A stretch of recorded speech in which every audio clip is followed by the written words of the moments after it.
Hello everyone, welcome to Mended Teacups, a home ed podcast. It's great that you're listening and we hope you find something that is encouraging and even a little bit helpful or informative. So Helen, are you going to tell us what we're going to do today? Well, today we're going to talk about when is home education not home education, subtitled car education. Yes.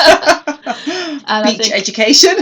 All of us know that any one of us that have been home educating for a little while know education doesn't just take place at home at all. And sometimes there are seasons when you think, I want to spend more time at home for various reasons. Yeah. So, yes, I found over the years. Where have you found yourself educating? Oh, lots outside actually, sitting by a reservoir that's quite near to us. We take books down there, read down there. Obviously the car as well. Sometimes the beach, sometimes up on the hill, and then lots of museums, national trust places, castles, you name it, any, lots and lots of places, the world, yeah, the absolutely. country. That's exactly. And depending what you think of education, next to a hole in the road, that's been very educational. Yes, absolutely, too right, yes. Especially when with small boys. Yes, absolutely, definitely. They're particularly interested. Digger. Yes. Yeah, so car education, friends' houses education. Yes, definitely. Museums. Yeah. Yes. Yeah. So what does that look like? When we've been chuckling about that, what do you mean when you educate someone not at home? Well, I suppose it could either mean you actually physically take your book somewhere and you actually go somewhere else. And we certainly in the summertime, when it's not raining, we certainly do that, take our book somewhere and a flask of tea and something to eat, and we actually just go physically and sit somewhere. I've actually got in our field, we've got a shed, a girl shed, and even though I used to go there with the boys, one of our mornings once a week was we'd go over to the shed and we would do a little bit of work over there, and we'd go, and it was our pig feeding. We want to have a rota for feeding the pigs during the summer, and that was our day to feed the pigs. So we'd go and feed the pigs and we'd do a bit of gardening and digging and then go and do some work. And I often used to feel guilty about that and think, I'm not doing proper work. And it was before forest school became trendy, and then I thought, it's just home educators, we're just that we're ahead of it. We're a step ahead. Yeah. So I still do that now. We still go over to the shed and that just helps, having a different environment sometimes, or we'll take books out. But I think the other way is actually non-book education as well, just simply going out and going to museums or going for a walk or going to national trust places, or there's just 101 places you can go to aren't there where you're not actually, now you're physically moving and you're learning. Yes. I don't know, what about you? Yes, well, very similar really. It is nice to take a book somewhere else and read it somewhere else. Actually, there's something lovely about sitting under someone else's tree. Yes, there is. To read to the children.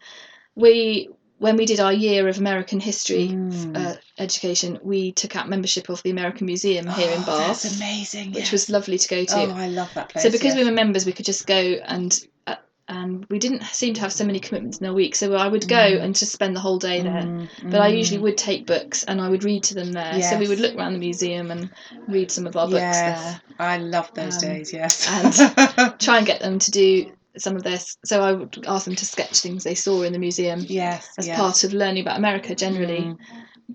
So some museums I will ask them to do some sort of response. I try not to kind of make it a worksheety thing, because I'd rather they responded to something they saw and were interested in. Colouring is good though, isn't it? Drawing, copying, colouring. Yeah. And I usually say find something that appeals to you and connect with that. Yes. So that's sort of museum education. Libraries, we can easily go to a library and not just look for books and come home, but actually sit there and read there, because it's a different kind of environment again. And the librarians are so friendly and lovely to us. Where else? I suppose car education is kind of an interesting one. The busier we've got, the more time we spend in the car. Yes. Yeah. And sometimes I think that's quite nice time just to chill a bit or chat about various things. But sometimes I found that helpful to use that time in a different way. So the children are fed up with it, but we tend to do our times table drills. Yes, we do times tables in the car as well, yes. So there's two schools of thought whether children should or shouldn't learn their times tables, and I think they should. We go with learning them, yeah, we've learned them. I think it's helpful, but that will be another podcast. And so sitting in the car drilling times tables and spellings. We do spellings in the car. So again, I know not everybody does spellings, but we do, and especially with dyslexic children, spellings is kind of important.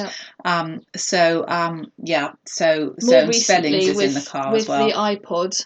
You can make your own playlist. So any memory songs we're learning. That's a good idea. You can make a playlist and say, well, this month's memory songs are these ones. Yeah, what fun! That's a great idea. And easily play those, just sing those through. Yes. So that's Bible memory verses and our geography songs, which we love. And for American history and for British history, we've had a list of songs that we've had a new one each week to listen to or learn. Yeah, that's been quite fun. That's a really good idea. Yes. Yeah. We listen to, I was going to say, when they were all little, quite a lot of just songs, worship music. Make me think actually different kids connect with different things, don't they? And some love information going in, and some love creative stories, and some love music. And I think I've got certainly one, and actually I'm noticing another one when I put music on, she'll say, oh, that's the drum, or that's this, or that's that. She can hear the different instruments, so that's really interesting. So we used to listen to lots and lots of music in the car, definitely when the children were younger, but actually we now listen to, particularly with things like Audible, it's very easy to listen to stories. So we listen to lots and lots of stories, and we do listen. I don't know what you do. We certainly do listen to some educational, sort of more educational history, particularly history and science type CDs we had because they're a bit older. But it is mainly stories. I don't know. What about you? Yeah, so we usually, if we go on holiday, the children will make a special trip to the library to get audio. Yes, audio. Yes, we've had audio CDs in the library, definitely. Yes. And to see what we'll. Yeah. It's a shame because they don't always. Their quality's not always great because they've been passed around from pillar to post. So it's easier to borrow them or get them downloaded on the iPod. Now. A bit more.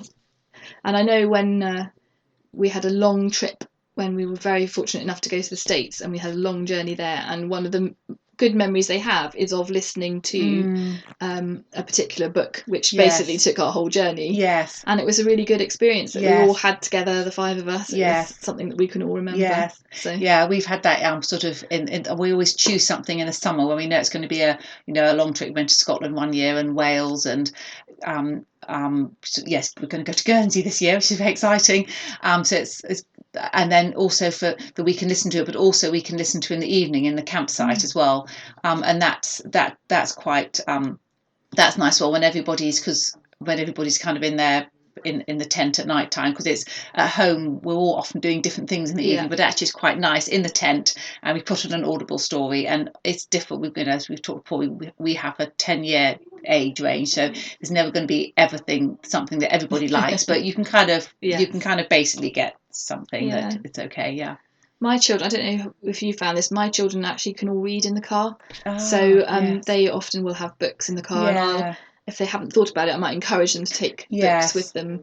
And when I'm organised, if we're going on a longer trip away, try and get a book that's related to. In fact, we've just sent some friends off with our pile of Scotland books because they're off to Scotland. So I always try and do that, and try and get even just for the weekend. I think we went on camping down to Exmoor, and I got Lorna Doone on Audible, and so that's quite fun actually. It's quite nice. It's really nice for them to connect those things together. This is where we are, and this is what it's about. Yeah, definitely. I just think, the other thing also that we used to do is we always used to go on a Wednesday. We used to go somewhere every Wednesday morning, and that would be, as well as spellings and times tables and things, we'd also pray. That would be our blessing box day, and we would just pray for our different friends, say God bless so and so. So it's really quick, easy prayers, not long ones. And that would be our Wednesday morning, and we would pray for all friends, family, anybody that came to mind, and actually when our oldest one went off to college and we stopped having that Wednesday trip, it's taken me about 3 years to get back into this Wednesday, because it was such a part of our routine for years. Yes. It's actually been quite difficult to get back into doing it another time. No, it's funny, isn't it? And I often find myself saying, "Oh, I used to do this," or "I used to do that." Yes. Ideas and plans sort of come and go a bit, don't they? Yeah, they do. Yes. Yes, and I know that recently we revived times tables in the car. Yes. And the older two sort of slightly groaned, but it's important for the younger one to practice again. Yes. Yeah. So, yeah. Yeah. So yes, home education, out and about wherever we are. Yeah. And using your time that suits you, really, isn't it? Oh, and I must say, my middle child is now pretty much teaching herself a lot of her exam work, and she uses the car. If she knows she's going to be in the car and she's getting a bit bothered that won't be enough time in the day to get the work done, because she's scheduling herself a lot. Yes. I'm quite proud of how she's managing good that. For her. And but she will take her books in the car to use that time. Yes, my oldest one has done that as well, actually, and that is useful to do that. So, and I think that's a great thing about homemade. You really can, the world, it can be where we learn, isn't it? It's about world learning. Even going down to the shop. Actually, my third learnt to use money just simply by going down to the co-op. We hardly did any play money, and she'd just watch me and I'd pay, and she'd do it with me, and I was suddenly really surprised that she kind of knew what different money currency was, which was really useful. Yes, in fact, if we're in the supermarket and the children are often asked, "Oh, are you on inset day?" Yes. And they've learnt what an inset day is, so they can answer that question. and then they often say, "No, we're home educated," and I might chip in, "Today's home economics. Yes. Come to the shop together." Yes. Which gets a little smile. Yes. Oh. No, well, I think that's one of the fantastic things about home ed, that you really can learn anywhere. Definitely. Yeah. Well, I think we're probably just about at the end of that, and I think there's not only a cup of tea, but I think there's some cake waiting for us. So that sounds brilliant. So I hope that this has been helpful, and that you have some time in the next 24 hours to actually sit down yourselves with a cup of tea and a piece of cake. Okay, thanks for listening. Bye.